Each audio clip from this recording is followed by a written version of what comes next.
Hello and welcome to what I believe is episode 30 of the Bad Psychics podcast. This time around, we are focusing on the new NBA season and trying to predict what will happen in America basketball land for this season.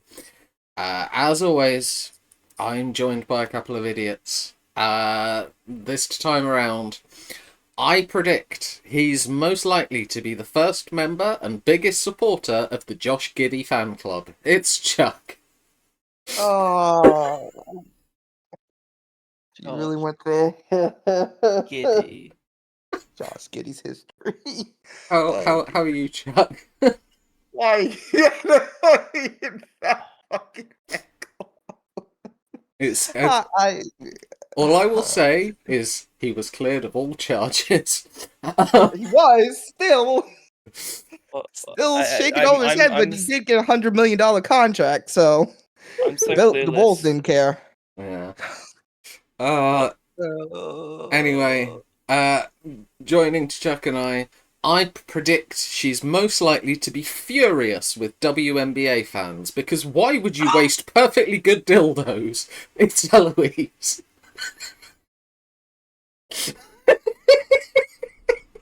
What?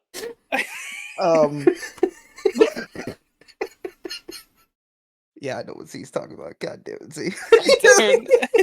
God damn it, Z.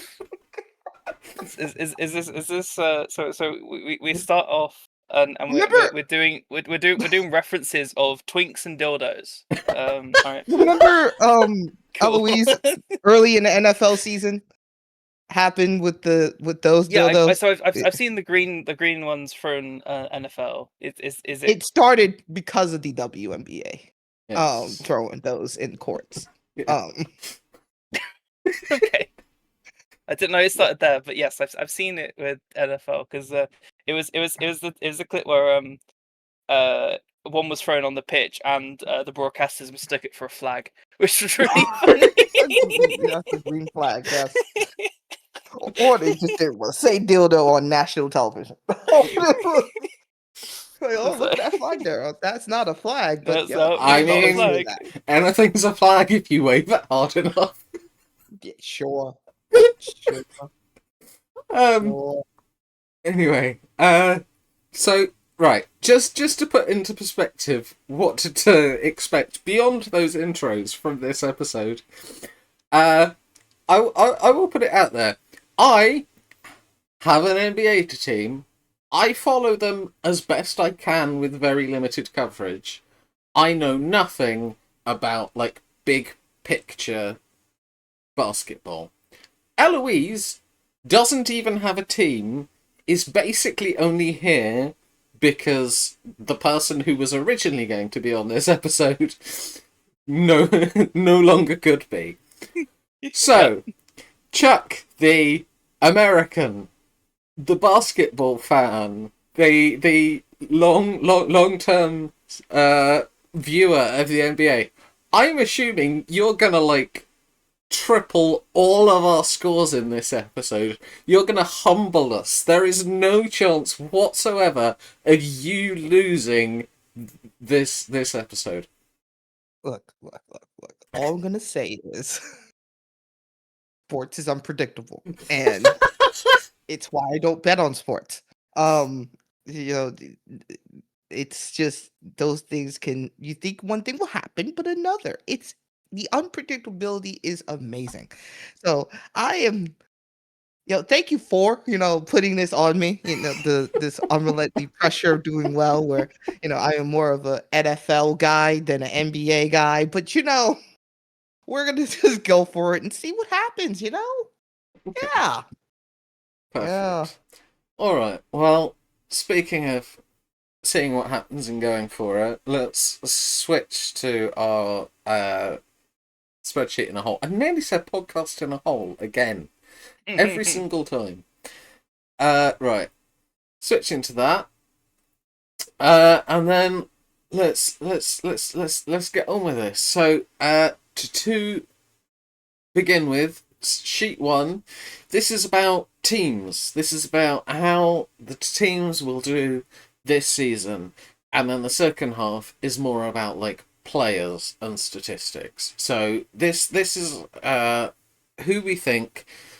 Well, we're going to start with each of the divisions. I will point out that until Jeter told me that I might want to call them divisions so I don't get laughed at, I was calling them mini conferences and was told that that was very incorrect. Yes, the division. Yes. Yeah. So these are divisions and not mini conferences. But let's start in the Atlantic. See whether any of us agree. Okay, we all. I mean, Yeah. so I put the whole team name mainly because I'm really worried that if I don't put the whole team name for any given answer, I might have a brain fart and forget where they're from. So I'm fine with other people not doing that. But I, as a tool for my own terrible memory, am putting the full team name. But I mean, we've all said the Knicks. I mean, I think. Well, Eloise, why have you put the Knicks? No. um, I think they are high in betting odds, and someone I used their blog has them doing pretty okay. So very much just trusting other people's opinions, but they seem to be quite big favorites in this division, which makes sense considering we all put it. Okay. Chuck, would you like to give any more reasoned? You're basically here to give like solid basketball information as the huge world-renowned expert that you are. So why will the Knicks do a... I will preface this as I can't stand the Knicks. I cannot stand their Big fan fan. base. They're one of the most annoying fan bases in the game. Most memeable fan bases in the game. And just being Knicks fans. I'm a Nets fan, but you know, we just seem to be on the torture struggle bus. Oof. But that being said, they are the most put together team in the division. It would have been the Celtics. But Jason Tatum is out with a torn Achilles injury still, and that's a whole year deal. They've let go Kristaps. They cleaned house for the most part into their championship team 2 years ago.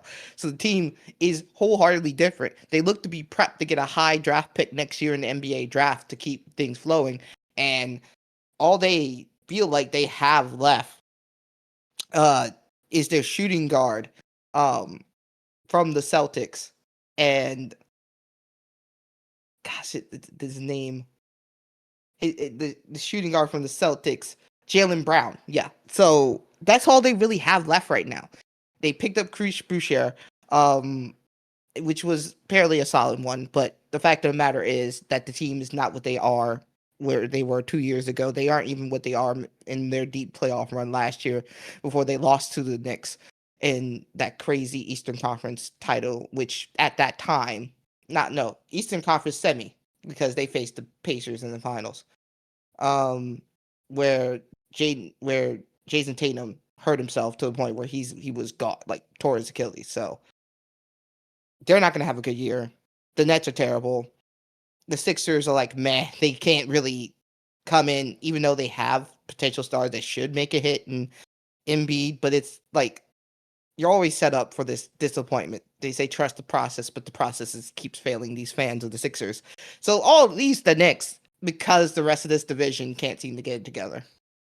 Yeah. Like, Very, very Wait. fair. I hate to say it. I hate it. It's what it is. It's what it unfortunately is.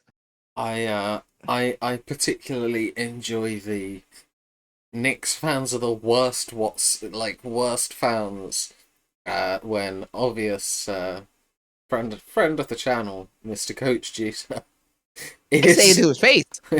is You're, an ardent Knicks fan. I have proof. Go to Side Talk. See how annoying they are. They are the most memeable as well. Like there's a video on there years back when they had Mello. And it was like, Mello, bully, JR, bully, Prigioni, he'll take your fucking cookies. Like,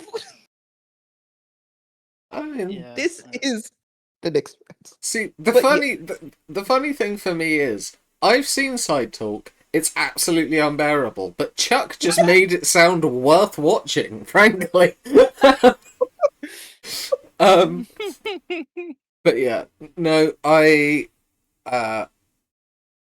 very much agree. My logic was similar, but like Jason Tatum is gonna be a huge miss. I think my main issue with Jason Tatum though is that every time I hear his name, I have to check myself because I first think somebody is saying Jason Statham. Oh. You think that's bad? When Knicks fans got the draft pick of Chris Stops, they were like, "Who's that from Latvia?" Like they like, so you're okay. um, but yeah, I mean, I do like. I would say it is pretty much definitively between those two teams. Like I can't see the Raptors or the 76ers or sorry, the Nets getting anywhere close. So yeah, I think we are Right. we are all probably getting some pretty easy points there with maybe the Celtics screwing us, but that would be about it. Right, let's move to Central. Do we all agree? Once again, we are all in agreement. So, I mean, It's not a cookie cutter. yeah. I mean, Eloise, I'm going to assume the betting odds told you the Cavs.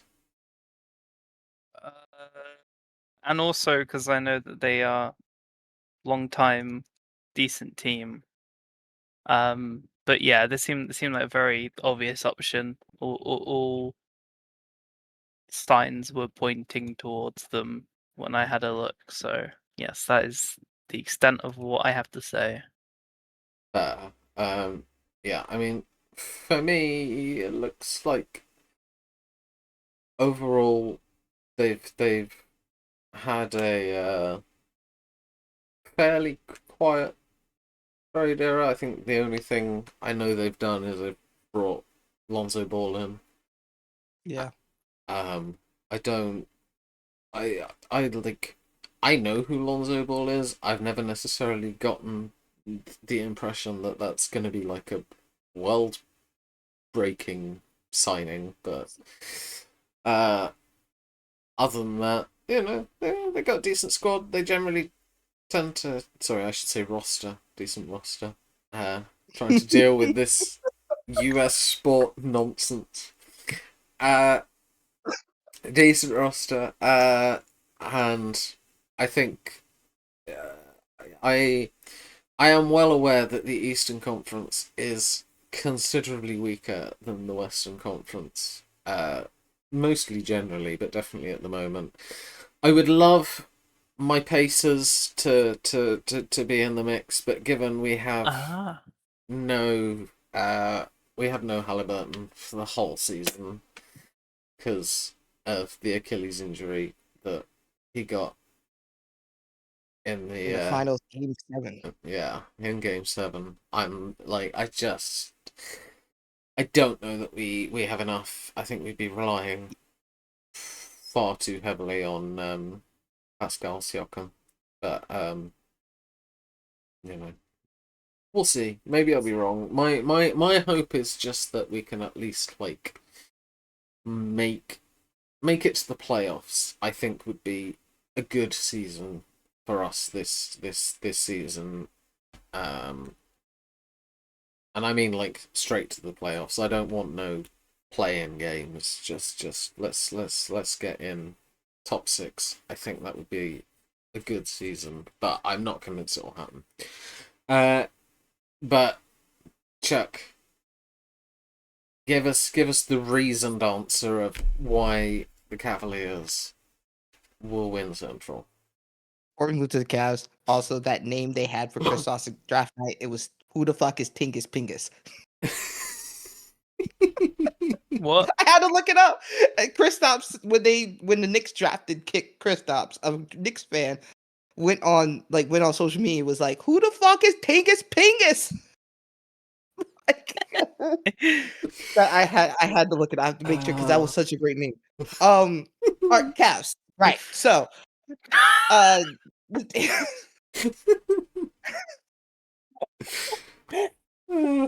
Tingus Pingus. He dropped Tingus Pingus law. I was like, so the Cavs. It really did. It was such a hilarious meme because of Knicks fans and the fact that all those years later he wins the title with the Celtics. Right?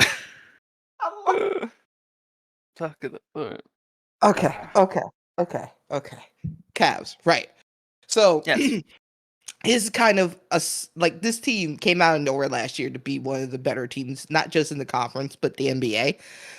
It's kind of surprised they didn't make a deep playoff run that year, but I think they could really. This is their open opportunity. The Pacers are not what they used to be because of what Z said earlier about Halliburton getting his torn ACL on Game 7 in the finals against the Thunder. I don't feel like Siakam, even though he won a title at Toronto, he did it with mostly help from Kawhi Leonard. That was his team more than anything. I don't know if he could really lead a team like that. So I feel like playoffs will be okay. Bulls, yeah, they signed Giddey to $100 million contract. Like we still got to see more from him. The Bucks is also looking really weird. Giannis is really by himself. Like this is going to be like that's still the main threat still because Giannis could do it even though he doesn't have a player like Middleton behind him. It's the Cavs. It's honestly like Garland who's been great for and just Donovan Mitchell becoming a superstar. Like Donovan Mitchell where he was at Utah, where he was a star there, but people didn't believe that he can get that superstar status, became that superstar at the Cavs. He balled out, led that team to be one of the top teams in the East, and I feel like this could be a big time to make it at least to the Eastern Conference final. But it's going to really be relying on also solid pieces like Jerry Allen, you know, them getting Lonzo is fascinating, but he's still kind of like seeing if he can truly recover from that big ACL injury he had a few years back in his time with the Bulls. Overall, the team looks pretty deep. Evan Mobley, great player from USC as well in power forward. And we'll see what happens during the season with the Cavs, but they are indeed kind of one of the best teams, like top 3 best team in the East. Yeah. I'm very much enjoying like Chuck's reasoned arguments, and Eloise and I are just like basketballs are round. Yeah, I heard Chuck say Alonzo, and I in my head was like, oh yeah, Fernando. Yes, Fernando Lonzo Ball. Famous basketball player. Right. I mean, let's switch to what was comfortably the weakest division last season. See whether that gives us more variety or if we all match again. Okay, I mean, there is actually a bit of a difference. I mean, Eloise, you're sticking out, so let's start with you. Why have you gone for the Magic? Yeah, this seemed like the one where it was very, very hard to decide, and I went with the team that I thought would make me have a different answer. So, yeah, Hawks seemed the obvious answer, so I went with the better the better named, the better logo, Magic.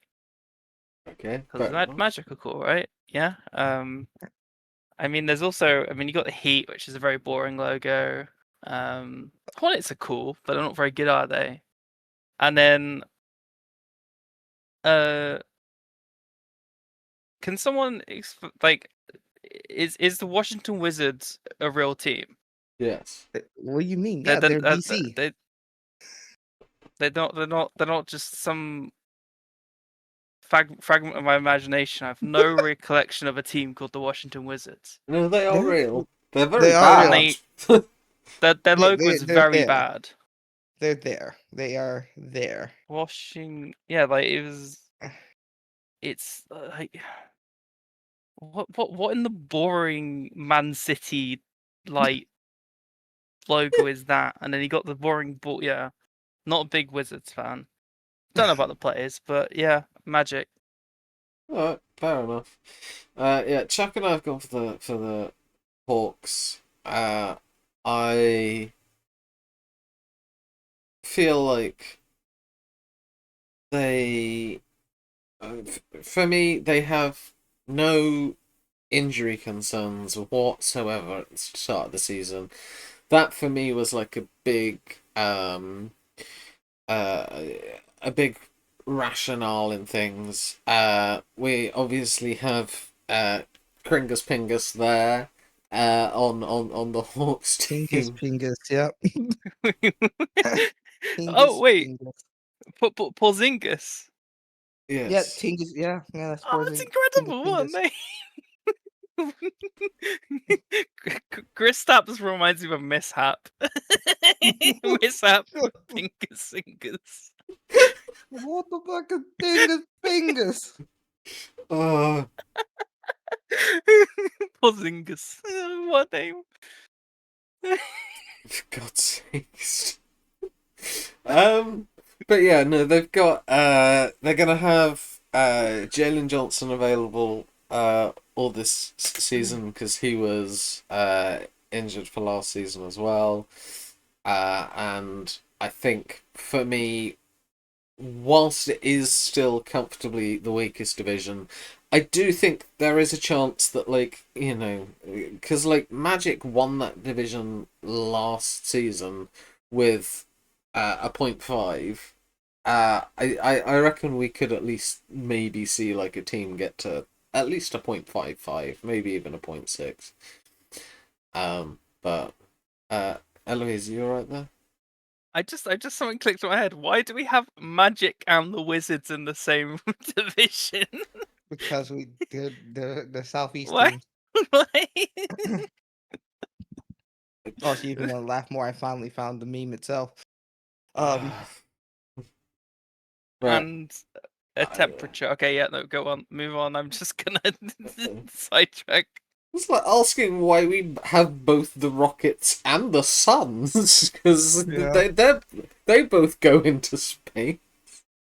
Yeah. Why do you have that in the same Rocket division? into Why the why sun, are there yeah. themes? Oh, You know, Um, theme division. God, this is. I thought the last one was a mess. This one might turn even worse. Chuck, get us back on track. Talk to us about why the Hawks are gonna win the Southeast Division. Okay, so the Hawks. This is a big year for Trey Young. Like this is kind of like this is where you can finally become the team you can become, make a deep run here. But like the Magic is kind of what you label as a wild card. Pablo Banchero, who's been their best player throughout their time since drafting him, can like this year and where I'm gonna have the second part will prove like if he does well, the Magic can foil the Hawks. But you know, with Tingus Pingus, Trey Young and the crew, they know what they're talking about. And I think at the end of the day, with that depth, that established depth, and Trey Young haunting the Knicks, I like to give my chance towards the Hawks to win the division. Okay, very very fair, and appreciate the fingers in situ reference. Um,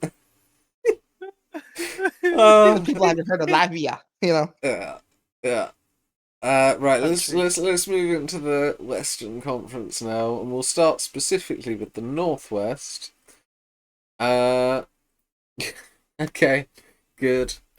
I promise there will be more diversity in answers later on. But to start with, I mean, come uh, on, it's w- yeah. we are we are all going for the Oklahoma City Thunder, the reigning champs.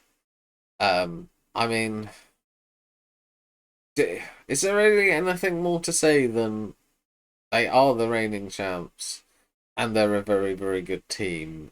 Like, I just they have good players and are annoying and tend to win Boring, most of the time. Like, boring team. yeah, is there anything to add, Chuck? Like, is there anything that makes them even more scary this time, or are they just a good They're team that 1 year.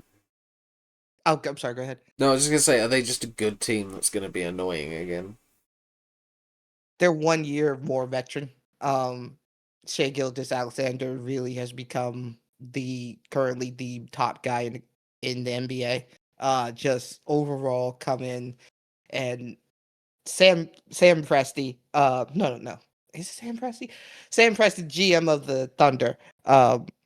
Keeps on doing this, finding ways to get players for cheap prices and just turning them into absolute stars, and trades like mad to really draft well too. Getting Shea Gilgeous-Alexander, getting Chet Holmgren, slowly building this team to being one of the top teams, not just in that conference, being the best NBA team possible. So honestly, it's just who can stop the Thunder at this point. They're young, like Shea's only 27. Like he's now entering the prime years. Holmgren's only 23. So we're there hoping he can get to his prime very soon. And this is just this team. I mean, as much as you want to hope that the Nuggets can get back together and be the team to overthrow that, because they have an interesting mismatch of at most with Jokic. I think Jokic still is 10 times, like not 10, like still better than Holmgren, even though Holmgren is moving up to be a great player himself. But overall, it's just they have a team that just looks up and down, legit in every part of their game. Defense with Luke Dort, offense of course with Shea, uh, big men with Chet, and overall just depth in their bench too. Just goodness, this team's so good, it's wild. Yeah, no, that's fair. Um, I think that is very reasonable. I do enjoy, with regards to the Thunder, that they have Jalen Williams and they have Jalen Williams, which I feel like it's probably going to get a bit confusing, especially when you realize there's a third Williams called Kenrich Williams, Mm-hmm. and They have a therefore lot of ways. a coach is never able to turn around and be like, Williams, you're coming on. They lead the league in Williams. Yes. Yes, yes. Yeah. They have several willing Williams. Mm-hmm. They lead the league in the Williams. uh, Well, you have the Williams sisters, you have the William brothers. Yes. uh, They're not even related. yeah. Uh, right. Let's move on to Pacific Division. Uh, okay, interesting. We've got some difference again. Eloise and I going for the Lakers. Chuck going for the Warriors. Uh, I mean, let's start with Chuck. You are the odd one out. Why are you going for the Warriors? I honestly believe that the Warriors can surprise people and make a deep run in the West. It's wild to say, knowing you got Steph Curry, you got you know you got Steph Curry, you got Green, and now you got Jimmy Butler. But honestly, the way that they are now set up well, I think recently they finally had a deal on one of their players. I want to say Kaminga, yes. They finally made a deal happen, keeping Kaminga there at Golden State and making a good money offer. I think, and picking up Al Horford as well for their defense is a lot of help too. Yeah. I think overall there's something there to say. I think they're going to surprise people, and I think they're legit contenders in the West for this. Like, but this is it though. I think this is and I think they know it as well. Like, this is the last year that they can make a run at the title. Because because with that too, it's just how else you're going to do with this much age on this team.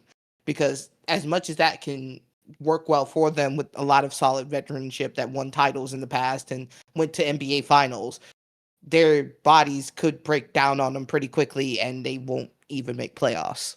But I feel like with the way Steph is, and how much he can really carry a team in the first place, even if they lose maybe Draymond or Kuminga for a bit, he could still get the points in to help win games for them. So I think, and as much as, and also with the Lakers too, I think relying on those two people, of Luka and LeBron, that makes sense for y'all saying that the Lakers won.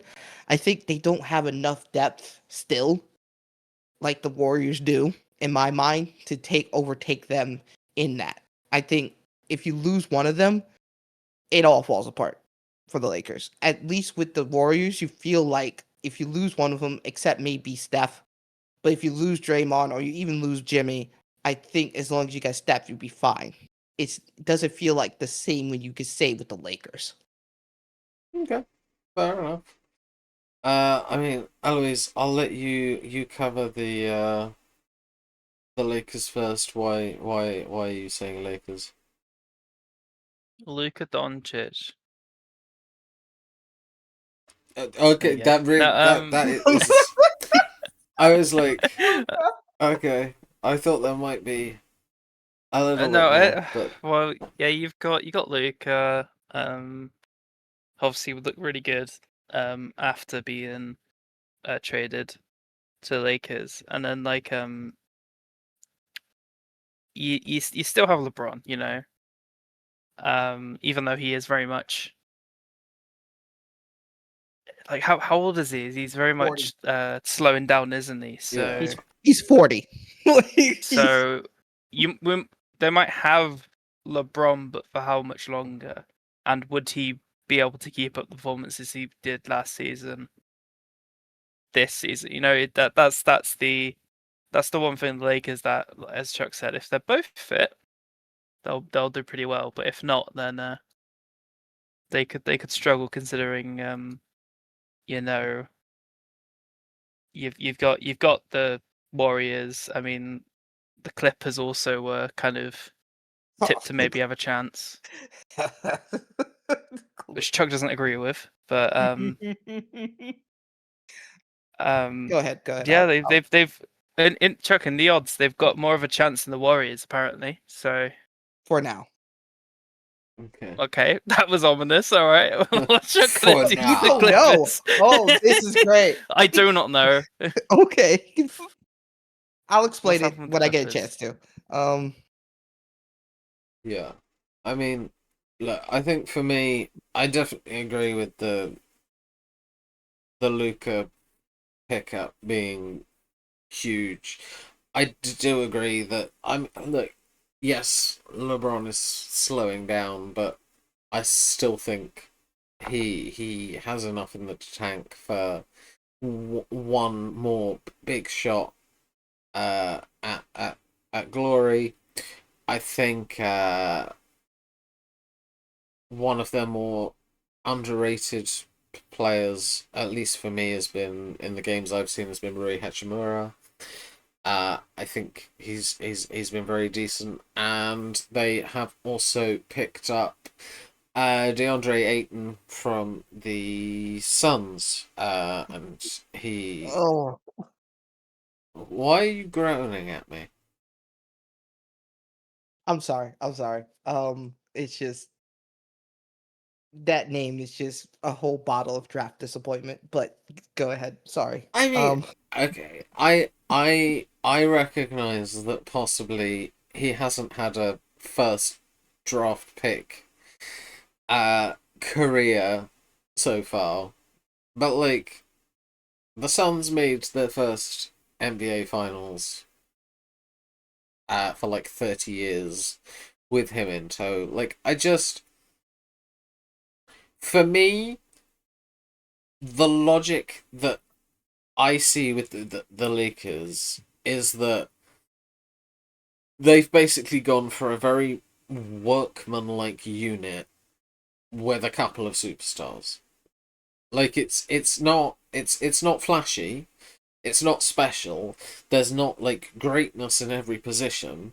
It just always feels to me like they have three positions where they could pick basically anyone who can play that position from within their roster, and they will do a competent job, and then leave everything else to the other two.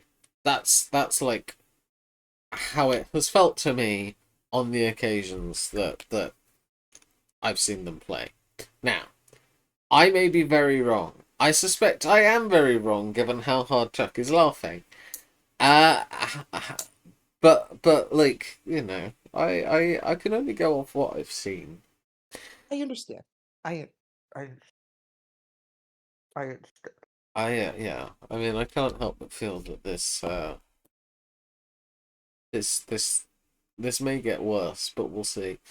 Right, Can I add two quick things before we move to the next division? go for it. One, all right, with the Clippers, so they could be a threatened division, but they have this big thing hanging over their heads where they've been found out by this scam company that they've paid Kawhi Leonard a certain amount of money for doing nothing, and it's looking like they circumvented the salary cap to get Leonard in the first place. So there's a chance there would be huge repercussions coming in from the NBA, including them voiding the contract of Kawhi. Keep saying Kyrie like it's Irving. Kawhi Leonard, and basically taking him off the team. And after that, Harden, really? Like Harden by himself, really? And they would be very much in the deep, full fluid mud that. Now, I don't know if going. Wow, I can't. Sorry, derailed again. Sorry. Secondly, I just feel like when seeing the Lakers roster, as much you say workman, I feel of just them kind of trying to pick up players that felt like names, like getting and I'll give you on Hachimura. He's getting better as a player. But like after that year that you said they went to finals, I felt like Chris Paul carried them. Chris Paul and Devin Booker. I don't think Ayton created that big of a impact. And after that, he just went to just poop. In my opinion. And and the Suns never did anything since. Like getting embarrassed like multiple times by Luka and when he was with the Mavericks. And then just the reason why they ended up letting him go in the first place, just having that disastrous 2024 season. So it's like, I want to say, hey, maybe this is the chance that he could redeem himself in a way. But just overall, with like the way that the Lakers are, it's just like if even Luka breaks down and gets injured, like LeBron can only do so much at this point. Like he's 40. He has been this paragon of Iron Man in the NBA, yes, but he's 40. I could also be horribly wrong and they can take the West, but okay, I can't even say that seriously, taking the West. But it's just that team and that lineup just yells if one or both of them, like if one goes, even if one goes, it all falls apart. Okay, fair enough. Right, let's move on to the last division, which is the Southwest. Okay, interesting. Again, two people saying the same thing, one saying something different. Both of you going for the Rockets. Eloise, why have you gone for the Rockets first? I mean, I don't have anything interesting to say as usual, but yeah, they Okay. are high. I don't want to pick the Mavericks because haha. The other teams are bad, and so I just went Rockets, and then I see that they have Kevin Durant. Yeah, picked him up from the Yeah, Suns in a trade. he's a player that I know. That's quite good. Well, I mean, he's getting on a bit, but he's a notable player. So yeah, Rockets. Move on from me, please. Okay. Chuck, why have you said the Rockets? So this was the division I kind of felt like either way of between the Grizzlies or the Rockets that could have gone. What got me with the Rockets is it's not really actually Durant. It's actually what surrounds Durant is a lot of good young talent. That will get better. Jabari Smith seems to be someone that people are backing behind.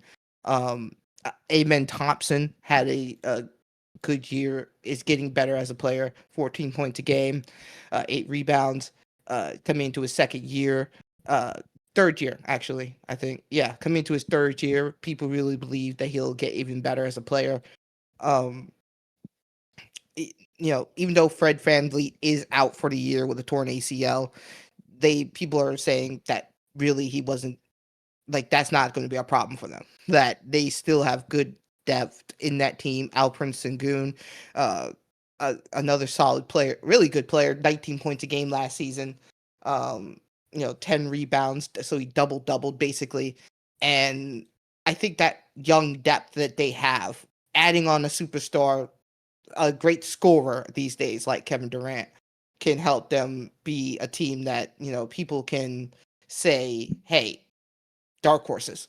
I think that they're clearly solidly in dark horse territory. I don't think at the end of the day they could do better than the Nuggets or the Thunder, or they could surprise and do well against the Warriors and the Lakers because of their overall young depth is more out there than more pronounced than them. But I think overall that just because of that, and I feel like the Grizzlies with Durant doesn't feel as cohesive enough. New head coach came in, so they have to still learn from that a bit. You don't know what you're going to get with Durant, whether you're going to get solid point night or him getting arrested for a gun charge. I mean, I just Good. if you really understand the history of Ja Morant, he is a great player, but at the same time, he is just you just don't know what stupid thing he's gonna do outside the court. Yeah. I Dude mean, waved a gun on Instagram. yeah. No, I'm aware of some of this stuff, and it does seem interesting. But equally, as you say, he's a very good player. I feel like Jalen Wells was in the All Rookie first team last season. Okay. This is going to be the first. I can't remember if he when did trade. Yes, sorry, I was trying to remember if he traded in the middle of last season or in the off season, but they've just brought KCP in, Mhm.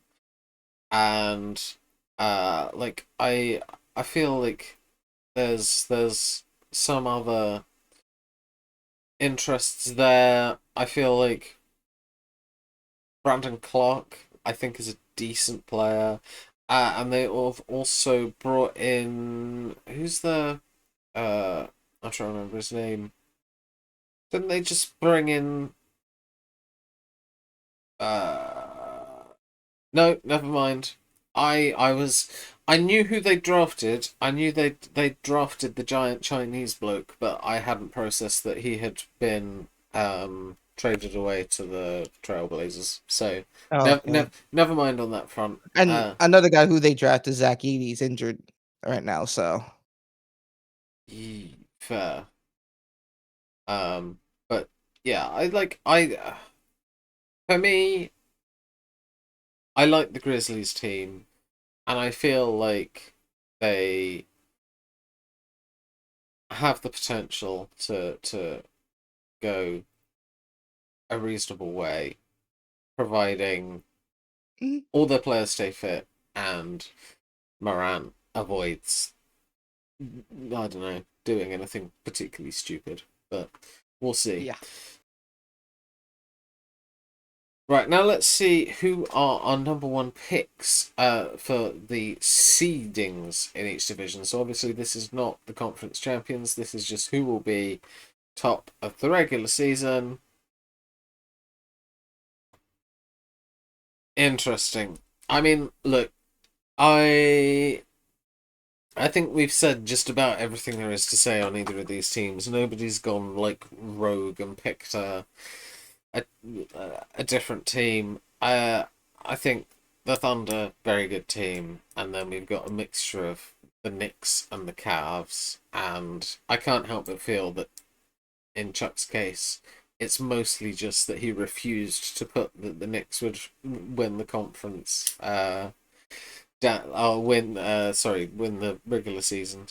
With down in writing. I think it was painful enough for him to say they'd win the Atlantic Division without saying they'll be the number one seed. I think he's just protecting his dignity. Mm, Right. mm, Let's have a look at the Eastern and Western flops. So these are who we think will be bottom of the two conferences.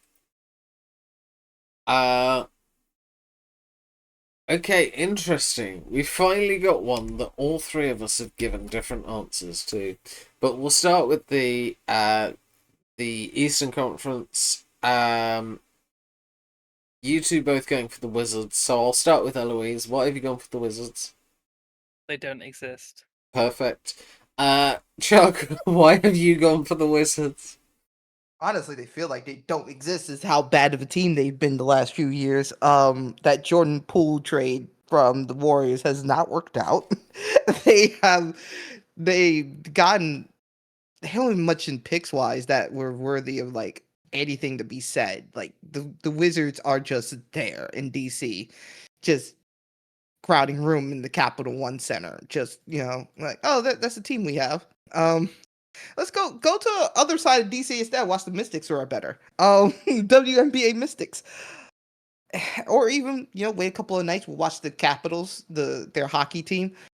They're all better under Monumental than the Wizards. Like it's they're bad. They are, and it just doesn't look like it's getting any better. Um they have Marvin Bagley the third, which was a hopeful draft pick at the time, high draft pick. I forgot. They also got C.J. McCollum, Chris Middleton, but they're like at the ends of their careers. Honestly, they haven't done much since leaving their best teams, which McCollum in the Blazers or Middleton in the Bucks. I honestly, it just sees they're terrible. This team just doesn't yell good or even bright future. They're just there. But Eloise may have a point. I unlike you two, I've gone for the Hornets. My logic was that I think they have injury issues. For me, they have no LaMelo Ball. They have That no does not help. That does not help. they have no Brandon Miller. Ooh. Because he's torn his scapula ligament in his wrist. And they have no Grant Williams. Like, Goodness. And they tried trading him. And they couldn't. yeah. So for me, I suspect they are going to be in big trouble. Like, I think if both rosters were like fully fit, I'd probably agree with you guys.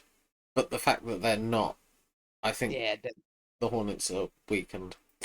When it comes to the Western, though, we've gone for three completely different teams. I mean, I'll start off with the the Pelicans. Again, for me, I'm very much going on like injuries. I think if you've got a lot of injuries, especially at the start of the season, that could be a problem. And they've got no Zion Williamson, no Derek Queen, no Deontay Murray, and no Herb Jones. Oh, Jones. Uh, That's- I can't tell if I'm being agreed with or laughed at by Chuck right now. I know. I think they're a bad team too. Okay, but I think I will say Jeter is desperate for them to do well because they picked up Micah Peavy from Georgetown. Oh, of course. Uh, Of course. he said, yeah, he'd said if he was on this episode, he would have made a bonus about Georgetown players and how many points Peavy and Jeff Green would get Yeah, between. agree. um, just shout out to Jeter. Mhm. But yeah, I think again, I'm going off like, do they have the weakest roster overall? No. Do they have a very weakened roster when you include the injuries on top of it? I think yes. I think that means they're going to struggle. So I've gone Pelicans. Chuck, you've gone for the Kings. Why? So we have a friend named Mate that has a football manager database called the Dusty Ballers. And it's like older players that are really just not there and a bit overrated and just not very good, really. The Sacramento Kings define the Dusty Baller. As I look at this roster, I see so many of them: Doug McDermott, DeMar DeRozan, uh, Dario Saric, Dennis Schroeder, just Malik Monk, Zach Levine. Oh gosh, the dunking Dusty Baller. So I say that these Dusty Ballers that we see amongst this are not going to work well together. I don't think this is a good mishmash of things. I feel kind of bad for Domantas Sabonis, who I believe is absolutely the best player on this team. Top 5 in rebounds. I think he'll get it again because who else is going to help him as they're all going to try to shoot the ball at the same time and just, he's going to have to be the one cleaning up the boards. Honestly, if you define Dusty Baller as an NBA team, it's the Kings. And I think with all this, they're going to be such a big mess. They just honestly, worst team in the West right there. Even with like the Pelicans, I think they can quietly work together as a team to get more wins at the end of the day. But when you see all these characters and Dusty Ballers I see right now in front of me, they're going to do everything of the opposite. Try to have the ball for themselves, and they're just going to lose games because they're going to make stupid, ridiculous plays. The Kings, Dusty Baller, Fair enough. the Dusty Ballers. Hell yeah. Eloise, you said Jazz. Any particular reason? You like jazz? Well, apparently you don't. So why? So I picked them just for that joke, and I knew exactly what you were gonna say, and you said exactly what I thought. So thank you very much. No worries. I'm glad It's to. exactly what I knew you were gonna say. Fair enough. I look. If I'm Fair enough. predictable, I've got to own up to it. Right. Let's look at the Eastern and Western champs now. Uh.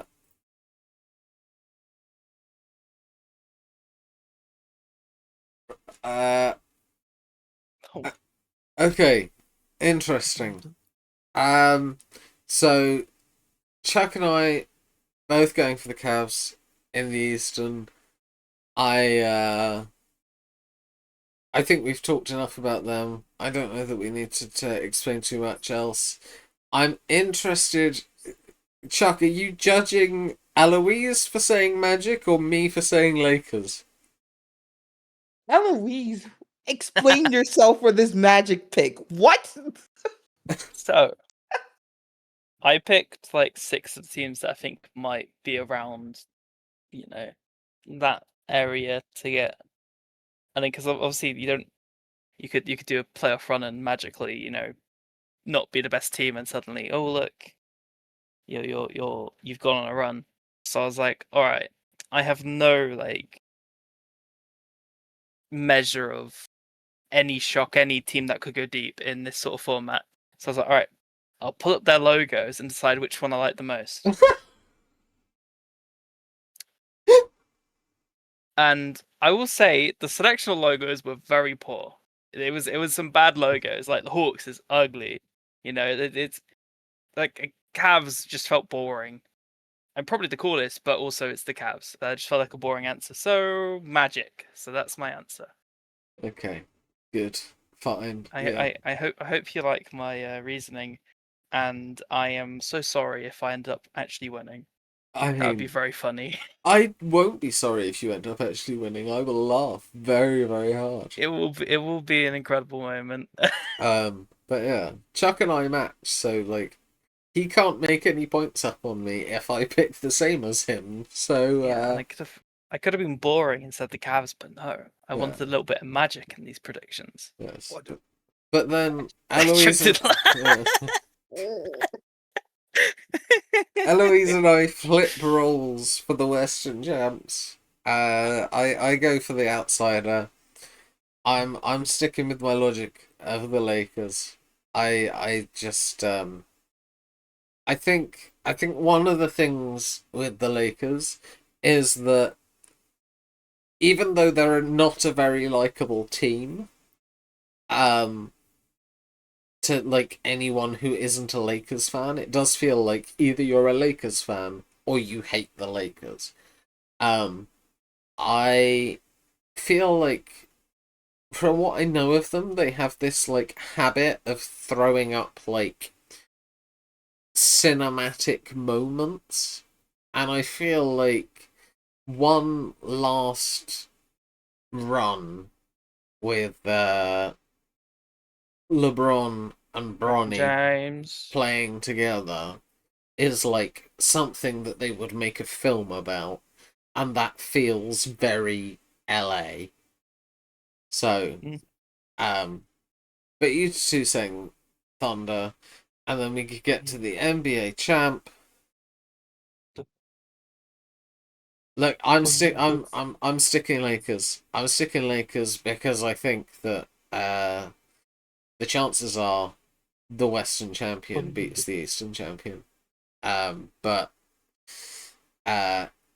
you two've both gone Thunder. Is there anything to add that hasn't already been said in this episode about the Thunder before we move on?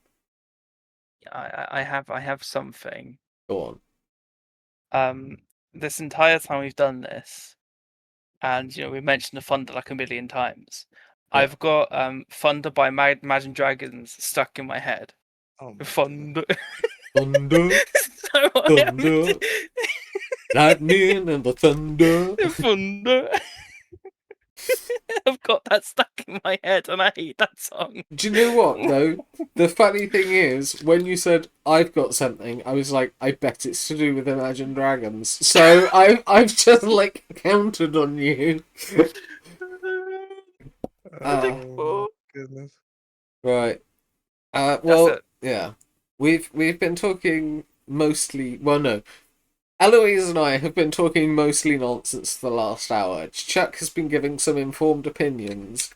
The problem is that they sound informed. He might be talking crap, but because he says it and sounds informed, and the two of us don't have a clue, we're like he genuinely could have been like, yes, I think the Chattanooga cousin fuckers will win this division. And we'd have been like, oh, yes, that they must be a good team. Right, let's move on to miscellaneous. So, as I said earlier, miscellaneous, not about teams. This is more about players. Eloise still singing Thunder. Excellent. Oh dear. Right. So we're gonna start with points in a game and points per game. Those are two different things. My best way to explain it for anyone who is not sure what I'm on about. Points in a game is what is the most points that an individual will score in a single game during the season. So if you think somebody on their own will score 100 points in one game once, you would put 100. Points per game is how many points will the league leader score on average across all games throughout the season. So they are two separate values. For this, we are looking for numerical values, but if you want to increase your points, you can play Risk. If you put a name and the name is correct for who tops that stat, you will triple your score for that question. However, if you're wrong, you will get 0. So, I happen to be aware that we have 3 different vibes going with how many risks we're taking. But let's start with points in a game and points per game.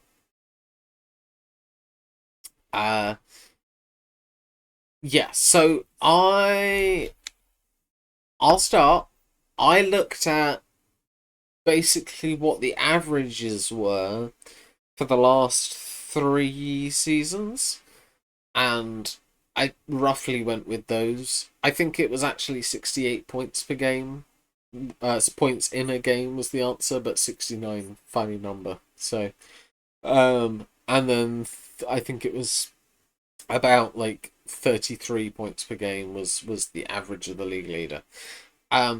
Eloise, you have gone for 65 and 32. Is there any specific logic to your numerical answers, or are you guessing? With almost all of these, like honestly, I would just sum all these up because they're very similar. I searched up what it was in the last like few years and just went almost exact. So I basically did the same as you. The only one that I felt like I didn't go like almost exact, I felt like I had to go in the middle, was the points in a game, which was quite low in comparison to other seasons last season. Yeah. Because it was like 60, whereas it could go up to 70, 75. Yes. In other seasons. So that was the one that I didn't go like almost exactly the same as it was like last year. But I very much I'm gonna do that, and I'm gonna play it safe. So Fair that is enough. very much, no, I don't need triple points. Okay. Chuck, on the other hand, is going balls to the wall with names and numbers. That being said, even in my limited knowledge, I feel like 55 is a very low answer for points in a game, given it has been like 75 in the past. But we'll ignore that and we'll focus on why will Luca have the most points in a single game this season? I think Luca overall will have moments where it's going to have to be his team more than anything. Okay. I think he's going to really have to prove himself in that sense, and I think he'll have a game that will have him leading the NBA in points in that game. He's a great shooter overall, all the way in the first place. He can get to the basket pretty much any way he wants. He doesn't show that he has speed and agility, but he does. He can really, and he's 6'4", like around 6'4", 6'5". So he's taller than your usual point guard as well. I think overall that the fact of the matter is the Lakers are Luka's team at this point. LeBron's on his way out. Obviously, he's almost to end his current contract with the Lakers, and then people don't know if he's going to retire or not after it. Okay. So Luka's team, and he's going to prove that this season. And I think one of it will be having like 55 points in the game. I think the NBA is more defensive this year. I think there's a lot of good defensive teams like the Houston Rockets, I believe. And I don't think as many points will be out there for players. Okay, that makes sense. So I'm interested though that you've gone for different players for points in a game versus Mhm. points per game. Why will Giannis have a better average, but you think Luka will have a better peak? Now, I said Luka will have 1 or 2 games where he's going to really do big, but I think with LeBron, at least he could still share the load if LeBron is healthy enough. Giannis has no one. Giannis has no one at the Bucks. It's going to all be on him. So he's going to be consistently the guy that will have the most points. He could be that guy to get past that number leading the league in like points in a night if he has to, but consistently over a season, I think he's going to lead the league in points because he has to be that guy to even give the Bucks a remote chance at even the play-in game. That's how rough things are with Milwaukee right now. And I just believe that consistently they have to go to him to do the thing, and I think he'll top the league in points per game rather than points in a game. Okay, perfect. Right, let's move on to rebounds. Same rules as points. We've got in a game, we've got per game. What have we got? Interesting.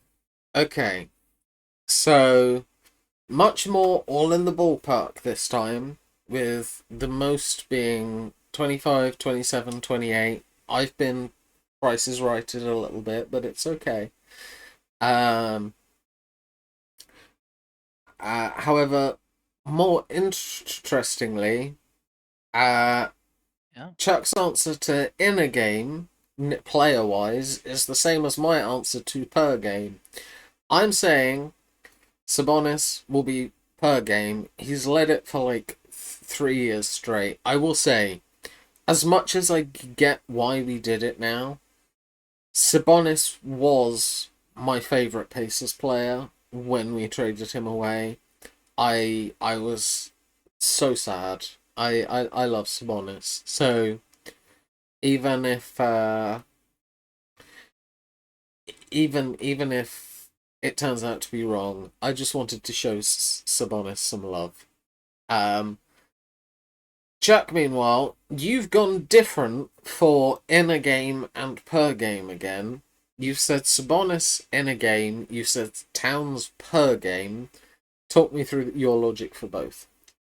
So I think Towns is going to really become more of the star of the team this year. For the Knicks, I think as great as Brunson has been, and still overall their best wing player, like how good Towns is going to be is really going to help decide how deep the Knicks are going to go. Because if they have those two on, I did flip flop between. I admit this. I admit some stunning. For a minute there, I did have the Knicks winning the East.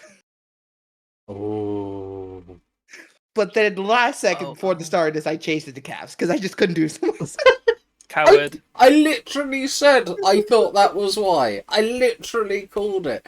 He couldn't show the Knicks some love and make Jeter happy. Just one time, Chuck. One time. I am a Nets fan. I do not I cannot do this. We are I don't know. Never. It's the Knicks and Dallas and UVA and just anyway. But I still think the Knicks are a good team and they can still make the finals. It's just overall, I think too as well that the Cavs are going to be out for blood, and they are overall going. I think they're still overall a better team than the Knicks because I feel like they have solid depth pieces, but I think they rely a lot on Jalen Brunson and Towns to do their thing. Brunson even more, and I think that can only maybe cause problems in the playoffs at the end. I think it will go game 7 between the Cavs and the Knicks if they make it to the playoffs and if they make it as a conference finals, which likely I believe they will. But at the end of the day, I feel like the Cavs will turn up and make the finals. But Towns, I think he's gonna have a big year if healthy, and I think a part of that is leading the league in rebounds because I think he will be their mean rebound go-getter. He was top 5 last year, and I think he'll get up there again to be the top rebounder this year over Sabonis, because I think Sabonis can only do so much with rebounds for that Kings team, that dusty baller Kings team, as much as he can. I told you, I think he's the best player on that team, and I can't say that DeMar DeRozan is too much of a dusty ball. I think he's the second best player, and I think he's still a solid player for the most part. But the rest of them are all dusty ballish, dustier than your average thrift shop.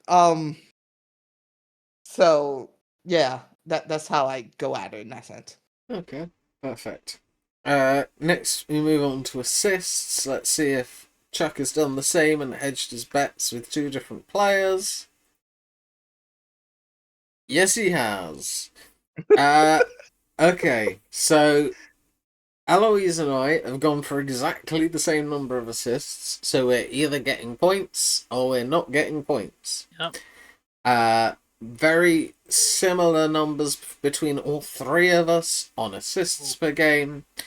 But Chuck has gone lower on assists per game, but has gone for Jokic, and has gone for Trae Young in assists per game.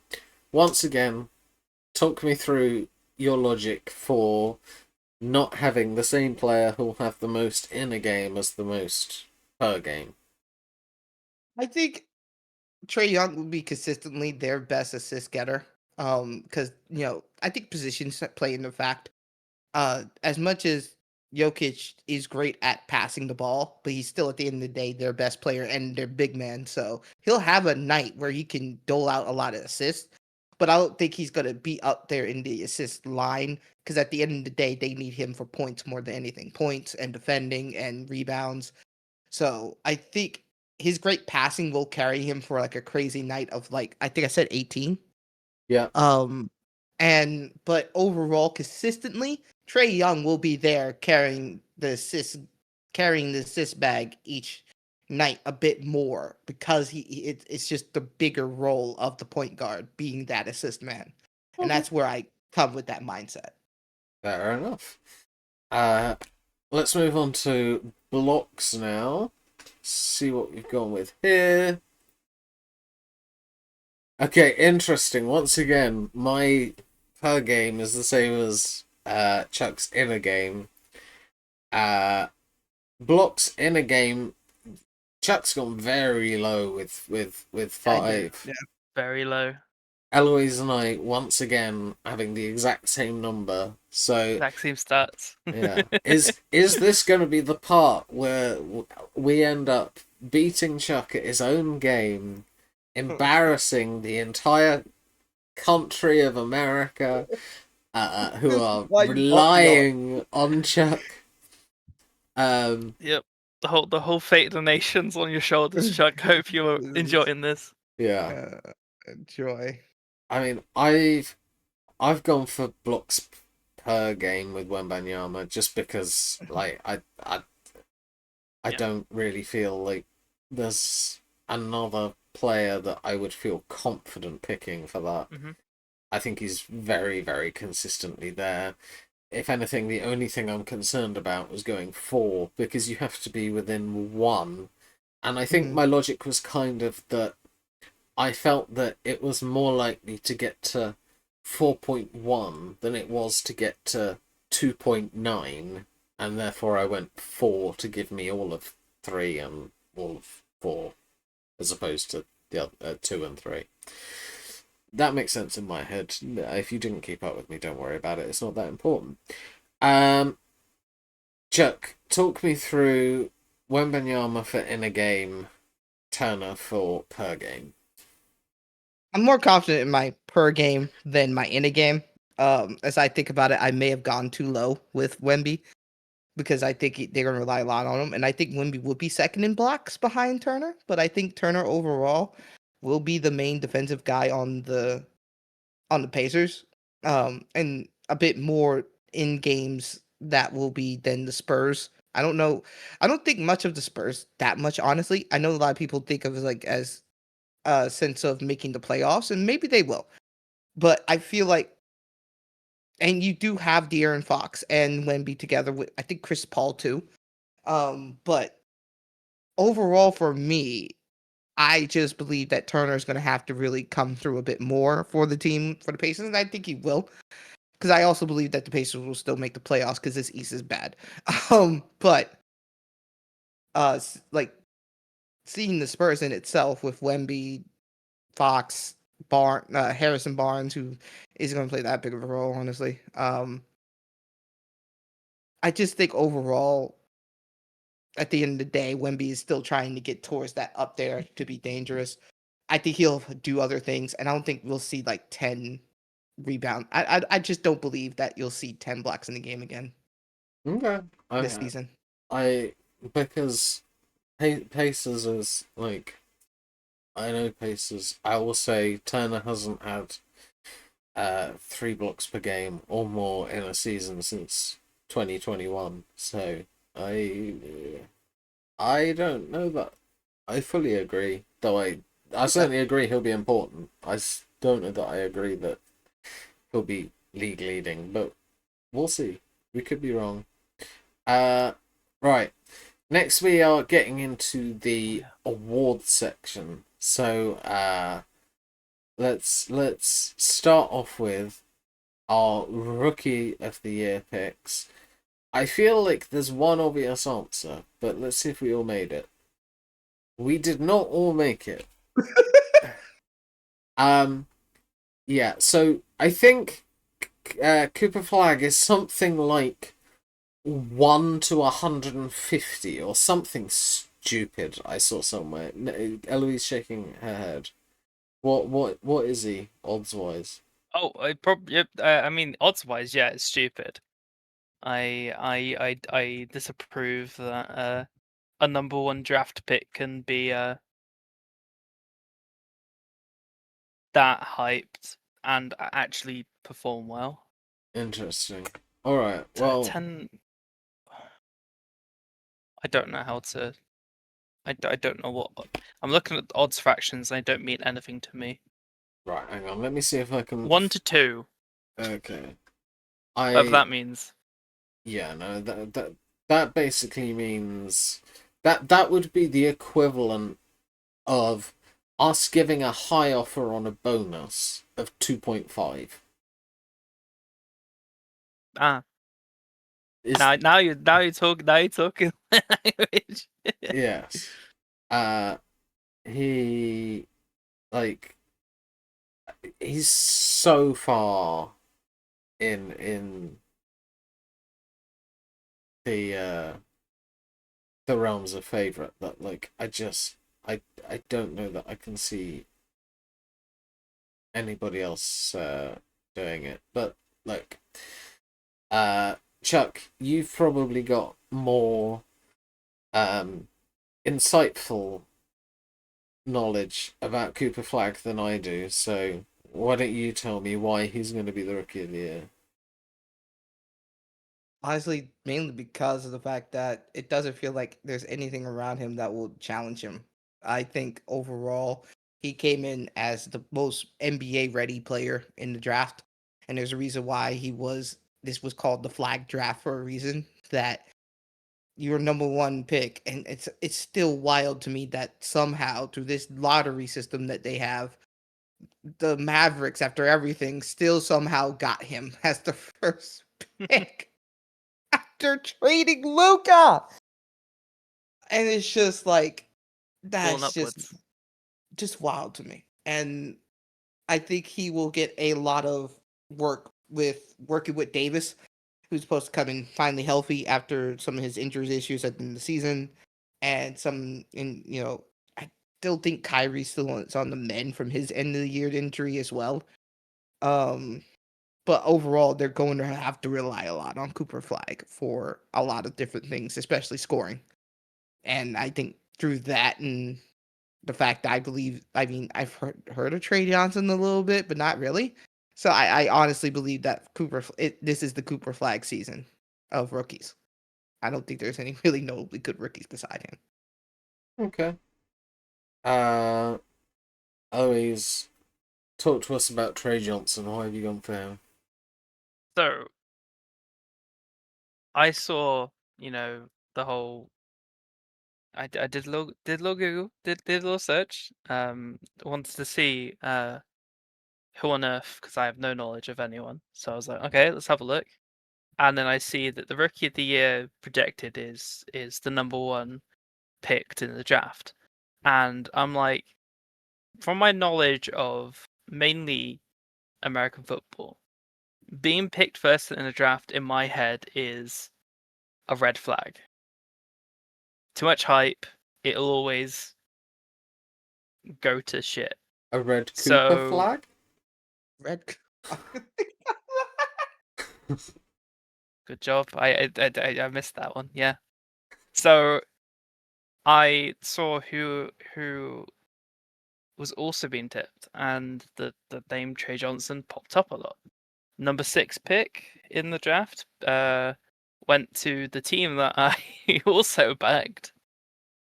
Oh wait, no. Oh, it's the Wizards. Oh no. Why did I think he was at the Magic? Well, there we go, Wizards. Wizards perform magic. Up the Wizards. Not the Wizards now.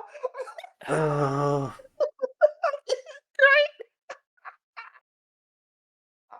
Yeah. interesting. I mean, the only other one I considered was because I mentioned him earlier was Yang Hansen. Because he got picked up by, who did I say he got picked up by earlier? This is why I write. Oh God, I'm making a mess of things. Jan Hansen, Trailblazers. Yes, Yang Hansen's at the Blazers. Trailblazers, but he started somewhere else, and there was someone I discussed earlier. Like he got drafted, and then he moved. Grizzlies. Grizzlies, that was it. I knew we'd discussed him, I just couldn't remember where. But yeah, I did consider him. Giant Chinese bloke. Yes. Right. Boy. So next up, we move to most improved. I'm going to do something I haven't done before. I'm going to let Chuck explain my pick as well as his. So most improved. Let's reveal. Chuck, why will Josh Giddey be the most improved? Explain who this twink is to me, please. All right, so god damn it, can't believe this. All right, so this is the troll pick. So Josh Giddey, was a Australian, is a Australian player. Drafted originally to the Oklahoma City Thunder. It was after, again, they trade well to draft well, but this one ended up being a bit controversial because he was accused of relations with a minor. When he was, Yikes. past that age, he was like 20, 19. 19.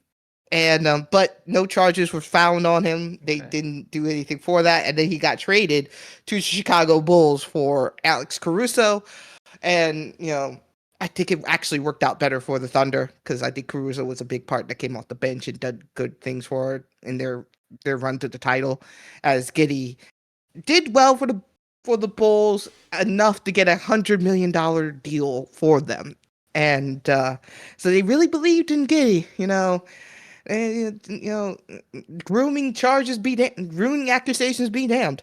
I mean, I think in the interest of our non-existent legal department, it is very worth mentioning that all charges were dropped.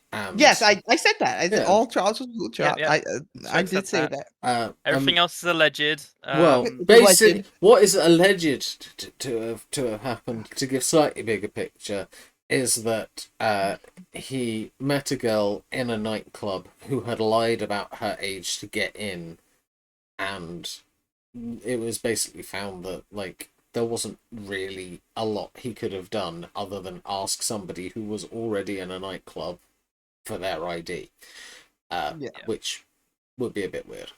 So I just enjoy watching Chuck squirm, and I will say, when I looked at the odds for most improved, I found that Josh Giddey is 25-1, and so I just knew that I had to make Chuck talk about him.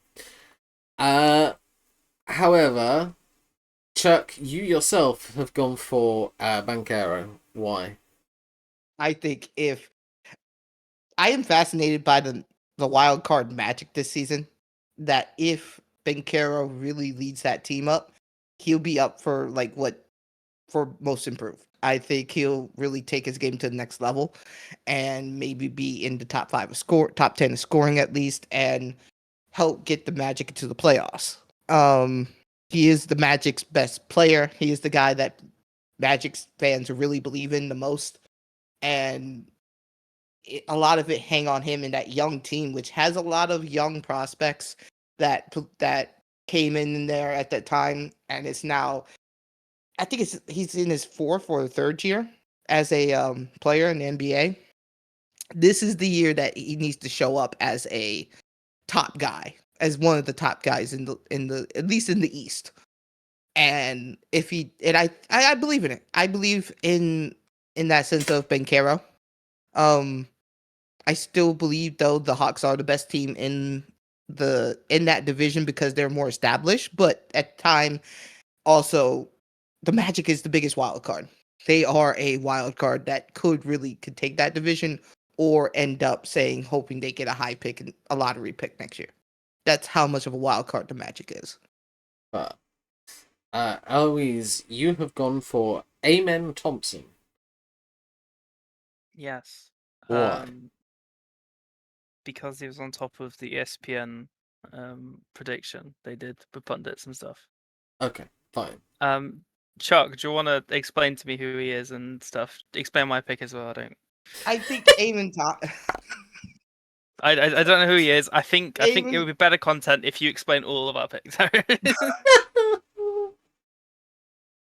So Eamon Thompson is part of the Rockets. They're a team that people really believe that will be dark horses in the West.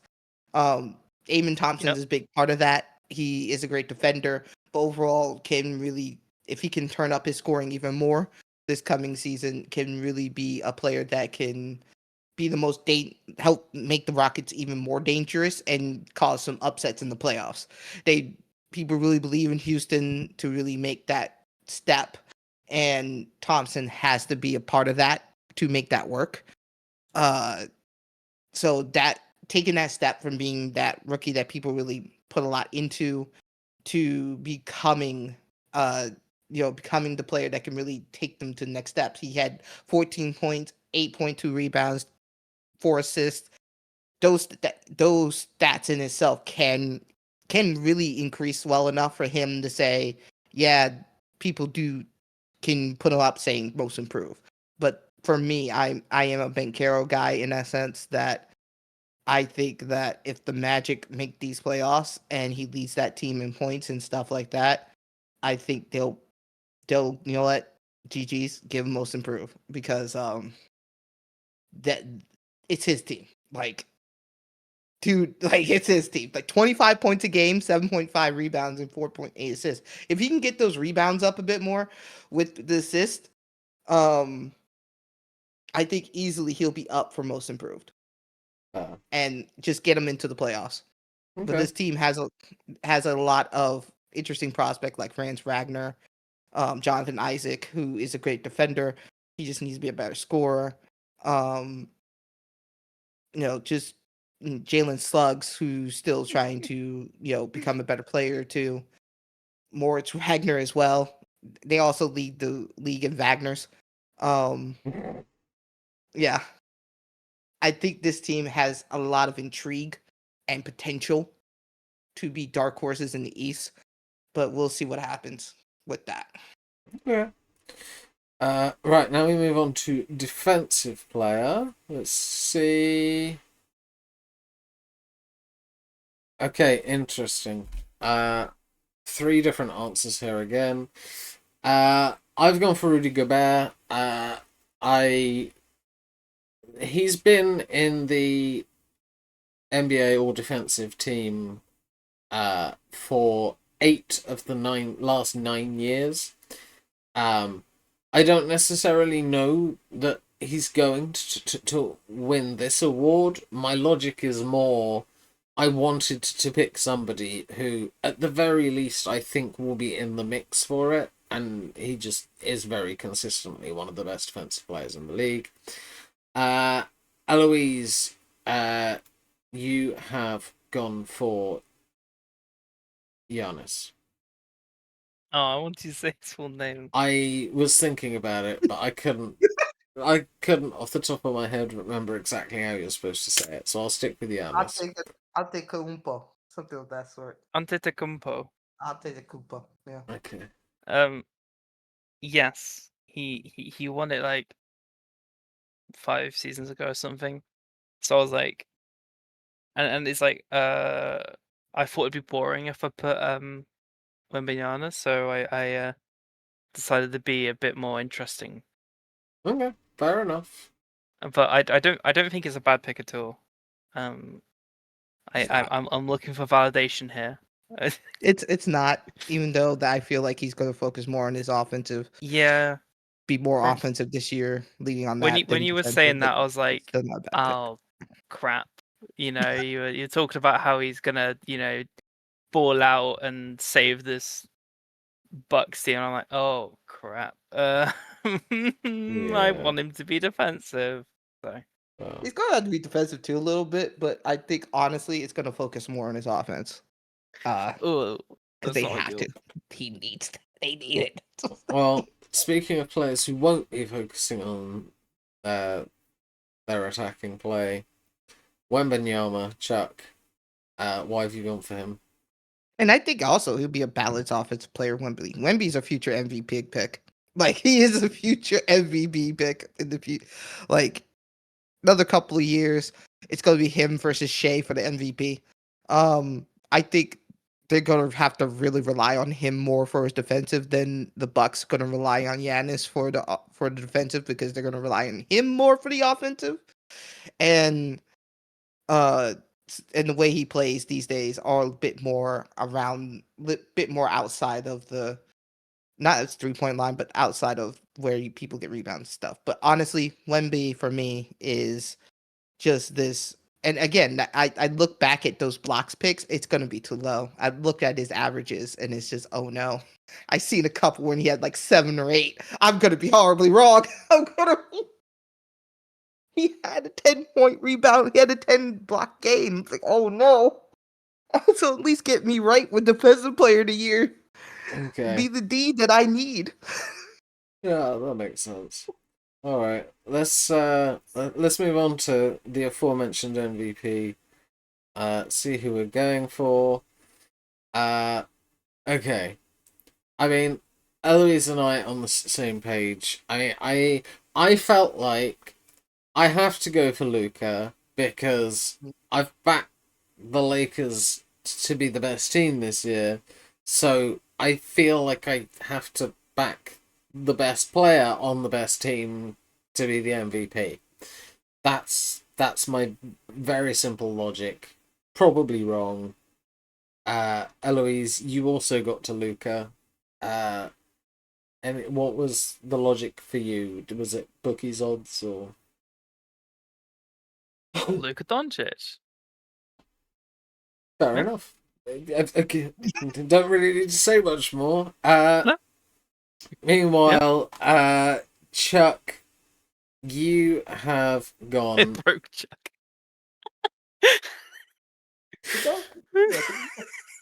Chuck has gone for the SGA double. He's saying he is winning it back to back. Why is SGA winning it again? He is the most well-rounded player in the league. Like, just can score, can defend. He is the key piece in this Thunder's machine that we are dealing with currently. We are going to be in a dynasty, and it's going to be frustrating.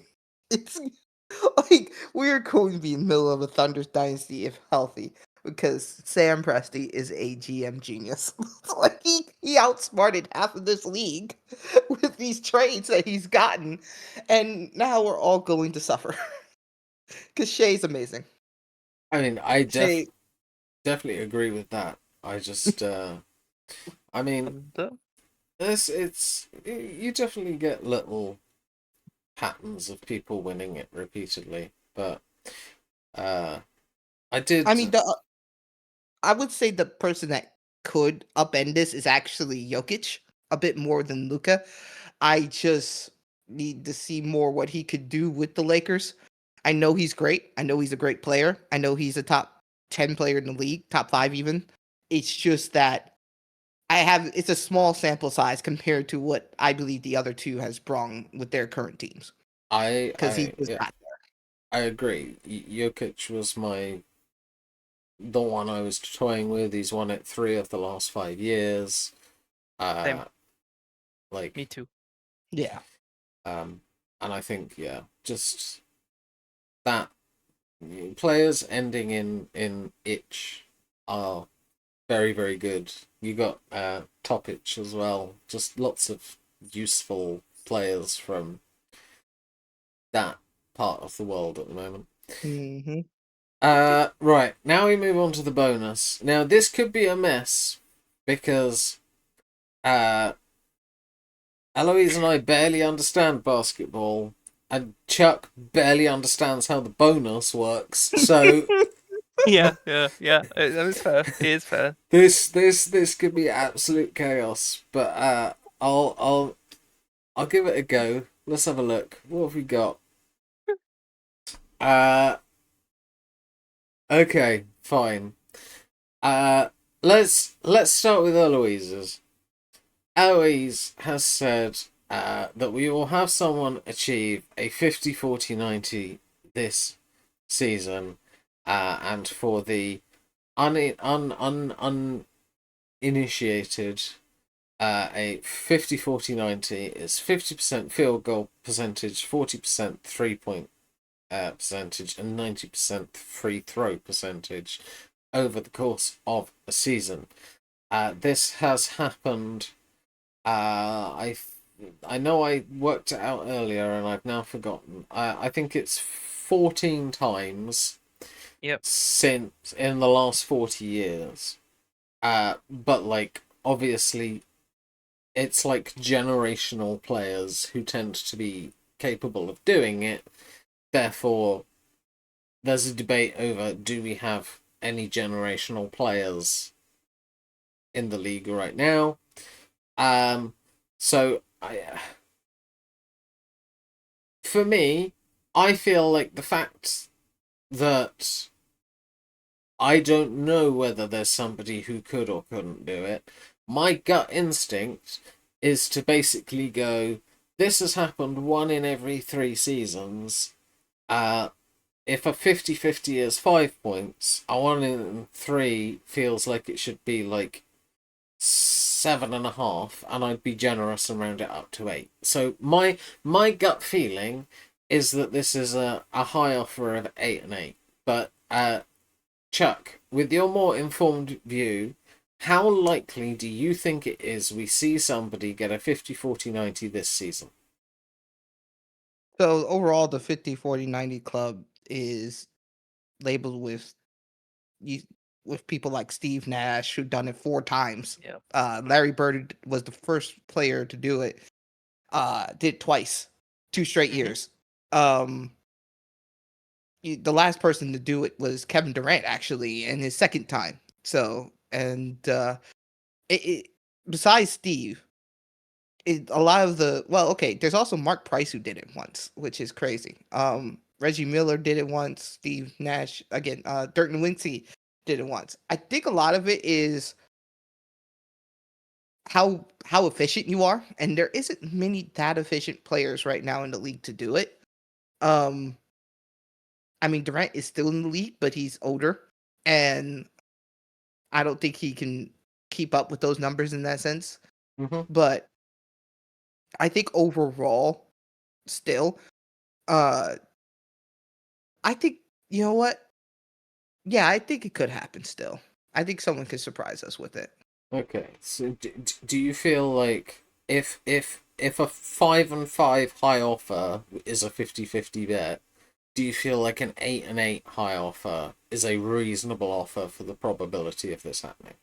Yeah, I think that's reasonable. Okay, so let's say 8-8 for high, and low wise, I think we'll go with halving it today. I think we'll say a 4-4 as a low offer. Eloise pulling a face again because she can't help herself. What would you like, Eloise? Do you want the 8-8 or do you want the 4-4? I wish I preferred the low offer more than I do, but it has to be a low offer. I can't take the high offer. Okay. 4-4 for Eloise. Right, next we move on to Chuck, who has said that there will be 20 triple doubles this season. I am going to live try and work out if that's like a particular what. I have a question that could be explained in the meantime for people who may not know what the hell is a triple double. Chuck, you I can explain it while I try and Yeah. find stats. Yeah, exactly. The triple double is when you have a stat of 10 or more in 3 of the stat brackets, whether it's points, rebounds, assists, points, rebounds, or assists, and blocks as well. Blocks can also be involved in that too. And notably, I believe this season doesn't exactly have the best triple double people. Russell Westbrook, who is the king of triple doubles, who did it 42 times in one season.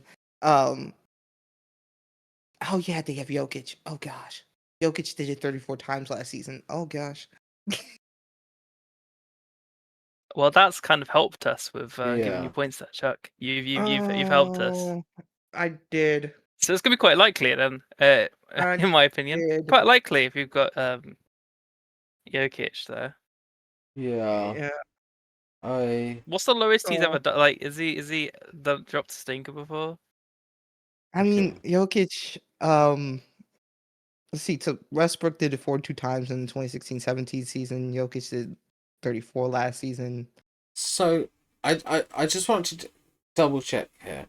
Are you saying there will be 20 triple doubles this season between all players, or are you saying that there will be a player who There'll be a player. there will be a Yeah. player that gets 20 triple doubles? Okay, so Yeah. that was once what would have been one with Jokic last season.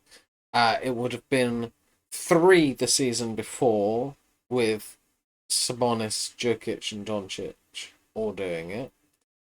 The year before that, 1 with Jokic. The year before that, it didn't happen. The year before that was Westbrook. The year before that didn't happen. The year before that was Westbrook. The year before that was Westbrook. The year before that was Westbrook and James Harden.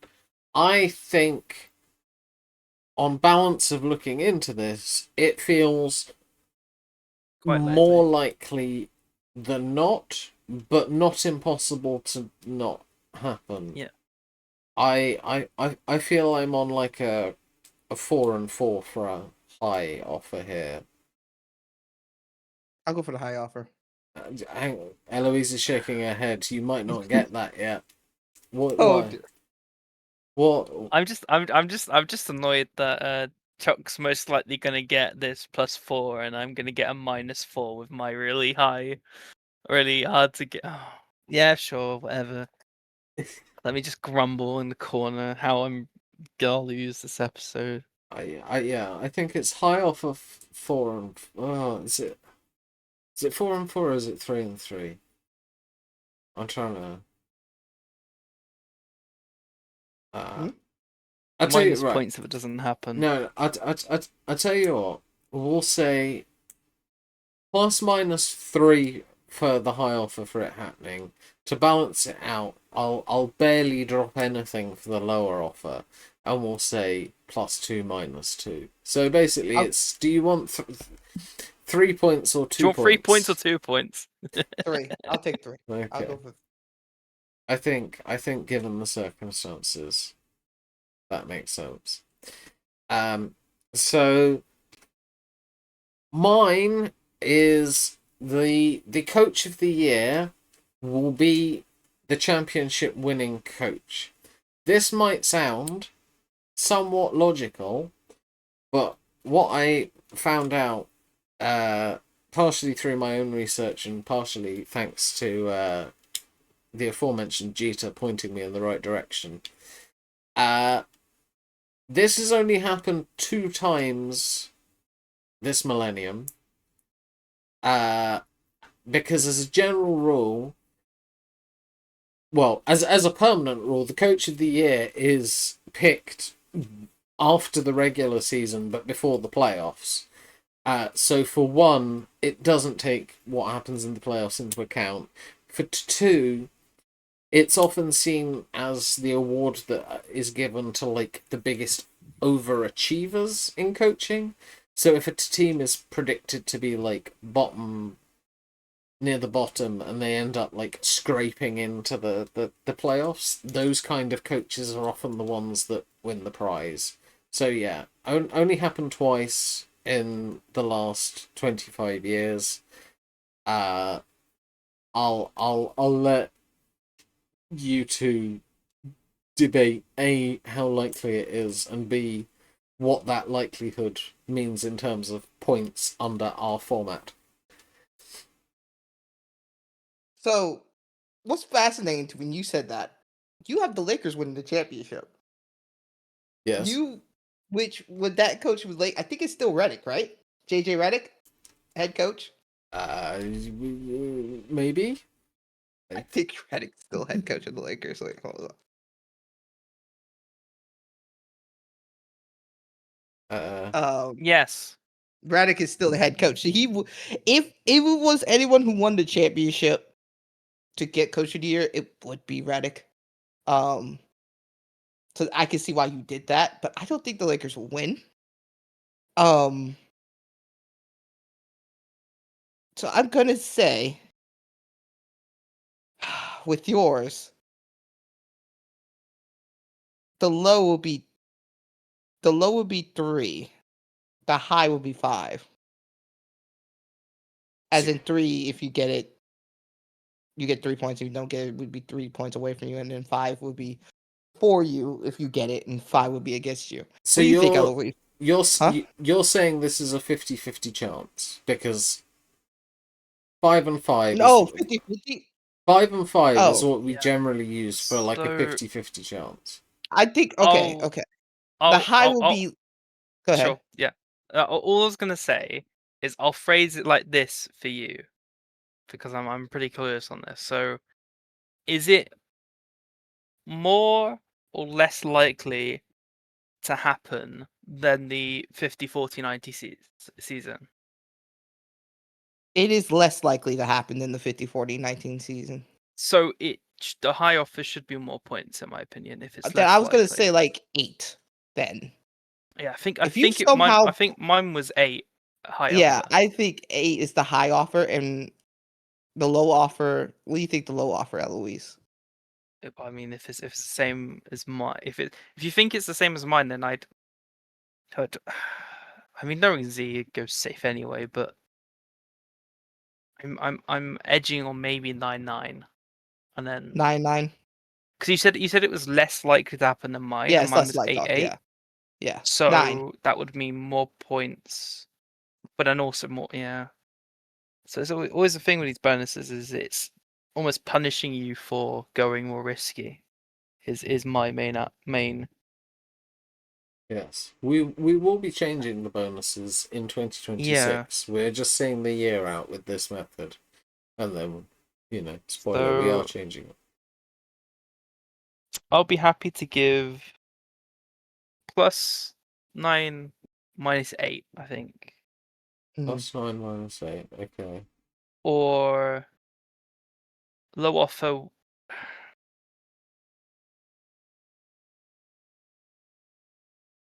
I think it'd be fair just go 4-4, 5-4, 5-4, 5-4. 5 up, 4 down. Okay. You agree with that, Chuck? Yeah, I'm good with that. Okay. See, I feel like my thought is always based on, do I have a chance of winning, and does my chance of winning increase or decrease based on like the points that a high offer could or couldn't bring. I feel like surely I feel like Chuck committing to player names all the way through sheet 2 might mean that he basically ends up with no points, because it's a risky gamble. If he gets any of them wrong, it's automatically 0 points, even if he's close on the numbers. If he gets them right, he's won. Yes. So I'm looking at them and going, how many of those are going to come true? And Chuck doesn't look confident. Yeah, right. You know what? Sod it, because I feel like on this one, I'm basically teaming up with Eloise. Just one of us has to beat the American. So Eloise is going down the safe route. So I'm gonna go the balls to the wall route. I'm gonna take the high offer of 9 up, 8 down. Oh. And hopefully one of us can overcome the tyranny of our cousins across the pond. But yes, that is the end of this truly bizarre episode where Chuck did most of the talking and Eloise and I tried not to giggle. Pingus. I didn't do a very good job. But yes, this obviously, with this being like a full season one, we are not going to like hear much for a while. Like this isn't one we're going to revisit in a few weeks. We are gonna have to wait to see. I think the playoffs end in June. Is that right, Chuck? June's the end of the season? Yeah, June's the end of the season. Okay, June's the end of the season. So we will be back in like 8 months to revisit this. In that time, you can be sure that I will be paying attention to how the points are looking and making Chuck fear for his citizenship if we beat him. All right, yeah. But yes, thank you very much, both of you, for joining me. I think we might be having a little bit of a slow period for a few weeks because there's not much to predict. However, I think November we will be back and going nuts with lots of episodes. So many episodes you won't be able to count them. And we'll be getting stuff done then. So don't be worried if you don't see us post. We will be back soon. And as always, remember to always be big mystics, not big mistakes. Bye, everyone!